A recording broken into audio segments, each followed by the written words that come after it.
For this meditation, I would really like you to be comfortable.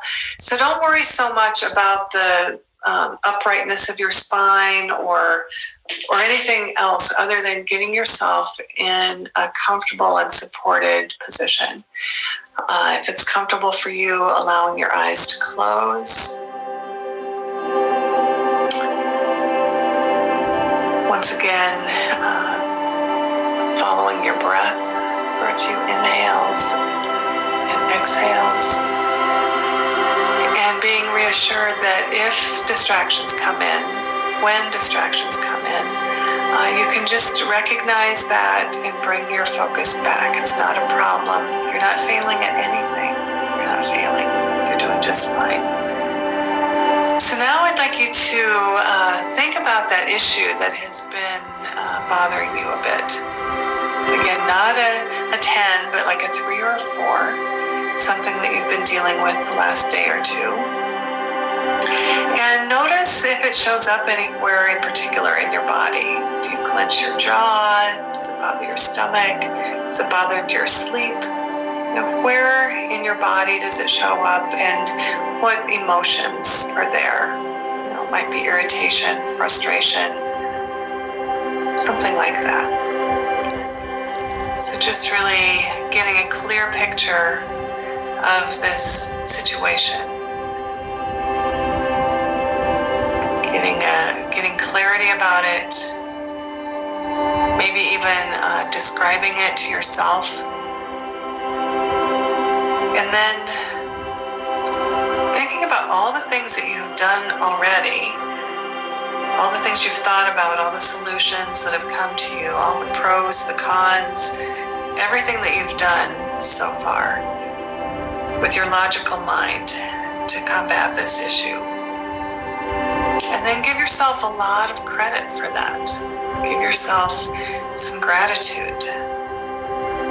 Thank yourself for all the effort that you've put into this little problem.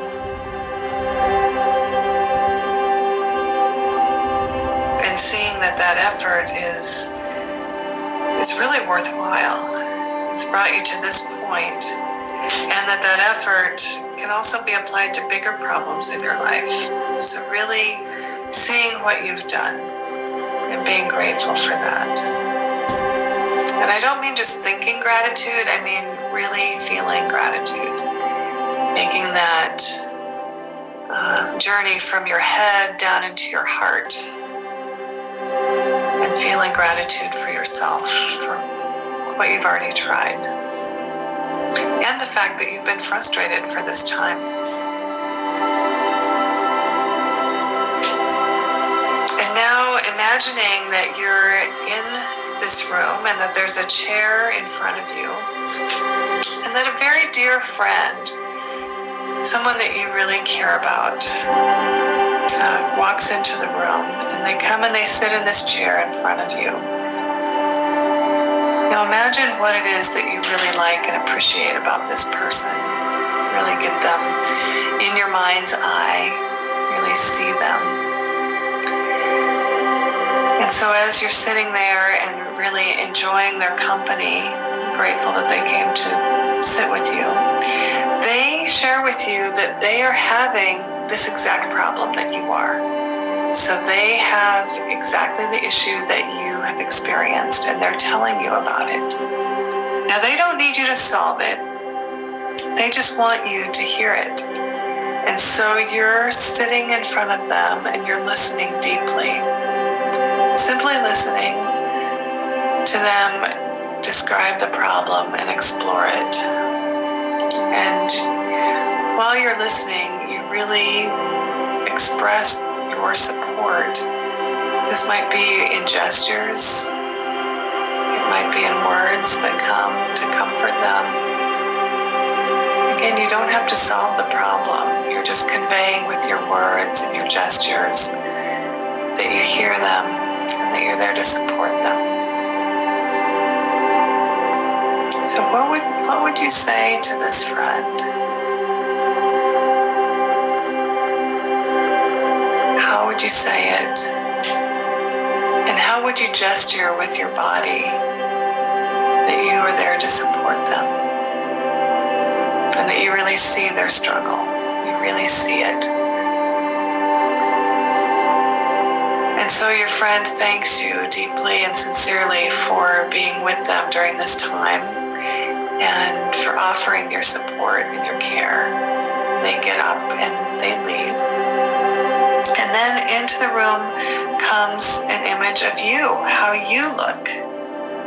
So you, exactly you as you are right now, you come in and you sit in this chair in front of you. And so you're looking as if in a mirror at your physical self. And with everything you have, imagine your face. Imagine what it is in the same way that you imagined your friend in front of you. What do you really appreciate about you? What are the things that you really care about you? Can you be really happy to see you? Can you be really genuinely pleased that you're showing up here to spend time? And then from this person in front of you, the you in front of you, you hear this problem that you've been having, this exact problem in your words, and you listen with all the kindness and compassion that you used to listen to your friend. And likewise, you find the gestures that you most need. Is it a hand on your cheek, touch on your arm, big bear hug? What gestures do you need? And what words do you most need to hear? Only you know the words that you most need to hear. And so telling yourself these words that only you know that you need. With kind understanding, no need to solve the problem, just really here to support and listen and be with, to be present, to be compassionate and kind, patient and understanding.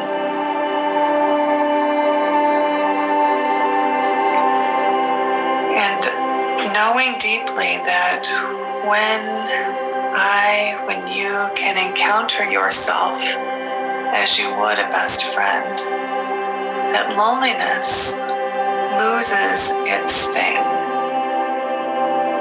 because you will have a companion. You do have a companion on this path of life, and you can talk to this companion, you, with kindness and compassion, with understanding, with humor and lightheartedness, with friendship.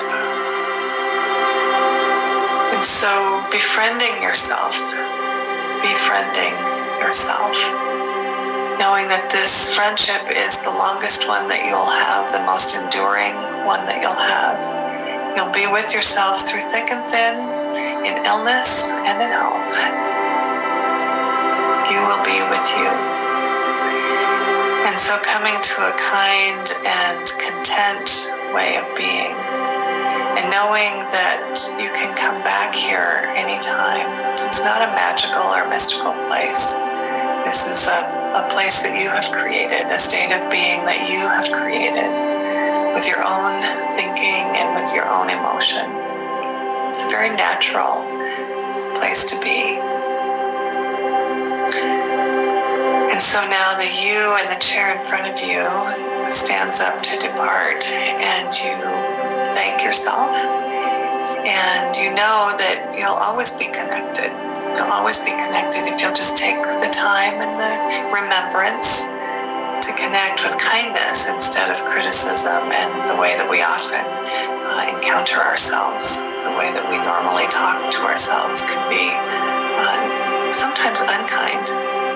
And so just noticing what it's like to have talked to and heard yourself in a kinder and compassionate way. And then expanding your view to really think about all the people on the planet that have a problem like this, like yours today. All the people on the planet living now, or having ever lived, or ever will live. And so, remembering that you're truly not alone in this, that many people have come through this situation or something like it, and you will too. And that when you do overcome this problem or this challenge, whether it's a small challenge or a much more serious one, that you not only will be able to befriend yourself, but you'll be able to connect with others and help them. People that might encounter this problem in the future that you have come through, that you'll be able to reach out and provide comfort and understanding, if not a solution, some support and compassion. And so knowing very, very well and clearly that when we extend compassion to ourselves, it is not because we're selfish or narcissistic or self-centered. It's because when we do provide ourselves a compassionate voice, a compassionate presence, that we're much more likely to reach out to others in that way, in a kind and generous way. So really relishing what it feels like to have been surrounded with your own compassion, and knowing that you're practicing with many, many people right now, right in this moment, who are doing the same thing and connecting with themselves for the purpose of connecting with other in a community, a very caring community. So now, knowing again that you can come back here, can create this experience for yourself again and again, bringing small movements into your fingers and toes as you notice what it's like physically to have been supported, and noticing too that the more you relax and surrender, the more support is there.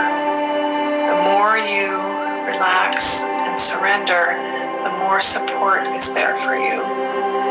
So now opening your eyes, coming back into your space, just noticing how you feel.